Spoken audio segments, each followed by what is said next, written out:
नमस्कार, मैं हूं आपके साथ कौशाम्बी और आप देख रहे हैं नेशनल न्यूज नाउ। बिहार की सियासत में फिर से हलचल बढ़ गई है। दिल्ली में हुई एक मुलाकात ने सबका ध्यान अपनी ओर खींच लिया है।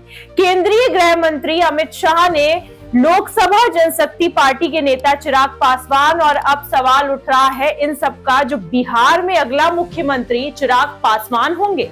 ये कहना बुरा नहीं होगा कि उनकी मुलाकात सिर्फ एक मुलाकात नहीं है। 2025 के विधानसभा चुनाव को लेकर बीजेपी और एलजेपी के बीच सीट बंटवारे पर बात हुई है। माना जा रहा है कि इस मुलाकात में बिहार के मुख्यमंत्री पद के संभावित चेहरे पर भी चर्चा है। मुलाकात के बाद जब मीडिया ने चिराग से पूछा कि आप बिहार के अगले सीएम होंगे, तो चिराग ने मुस्कुराते हुए कहा, हमारा मकसद मुख्यमंत्री बनना नहीं, बिहार को मजबूत बनाना है। लेकिन उनके इस जवाब में राजनीतिक संदेश छिपा था, क्योंकि उन्होंने ये भी कहा, अगर बिहार को युवाओं की सोच चाहिए तो अब वक्त है नई राजनीति का। और यही लाइन अब बिहार की राजनीति में चर्चा का सबसे बड़ा मुद्दा बन गई है।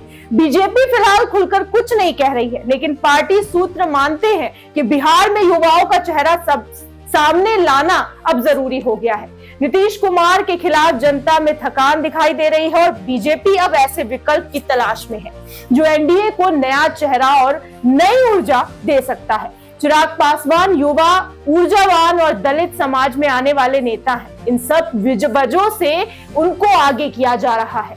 आरजेडी ने कहा, चिराग पासवान को बीजेपी सिर्फ मोहरा बनाकर इस्तेमाल कर रही है, लेकिन चिराग का दावा है, हम किसी के मोहरे नहीं, बिहार के बेटे हैं। अब देखना होगा कि राजनीतिक शतरंज किस ओर जाती है। तो दोस्तों, बिहार की राजनीति में अब सबकी निगाहें एक ही सवाल पर टिकी है, क्या चिराग पासवान बनेंगे बिहार के अगले मुख्यमंत्री या फिर बीजेपी कोई नया चौंकाने वाला कदम उठा लेगी।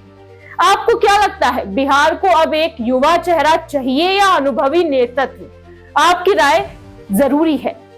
फिलहाल आज के लिए इतना ही। ऐसे ही देश दुनिया की तमाम खबरों के लिए बने रहिए हमारे साथ और देखते रहिए नेशनल न्यूज नाउ।